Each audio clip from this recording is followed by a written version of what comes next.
Ինչպես գիտենք, Նինոթմինդան համարվում է գյուղատնտեսական շրջան եւ այստեղ գերակշռում են ցանքատարածությունները։ Այս տարի ի տարբերություն կարտոֆիլի, հացահատիկայինների ցանքատարածությունների ցուցանիշը բավականին բարձր է։ Թեման մանրամասն մեկնաբանեց շրջակա միջավայրի եւ agrarային հարցերով բաժնի պետ Արման Պողոսյանը։ Մեր ունեցած տվյալներով,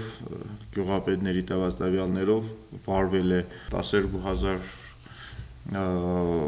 հեկտար հողատարածք է վարվել,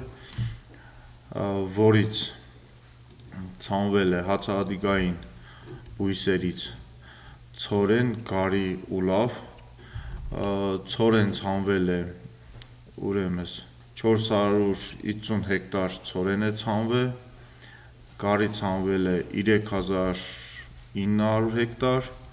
ու լավ ցանվել է 4700 հեկտար, կարտոֆիլ ցանվել է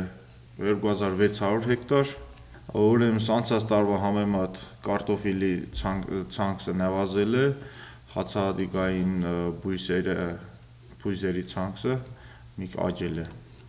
Ինչպես նշեցինք, հացահատիկային ցանքատարածություններն այս տարի մեր մունիցիպալիտետում կազմում են զգալի բարձր ցուցանիշ կարտոֆիլին համեմատ։ Այս ամենի պատճառն անցյալ տարվա կարտոֆիլի բերքի յուրացման հետ կապված խնդիրներն էին։ Իսկ թե ինչպիսին էր հացահատիկայինների բերքատվությունն այս տարի, իր խոսքում նշեց Նինոթմինդայի բնակիչը։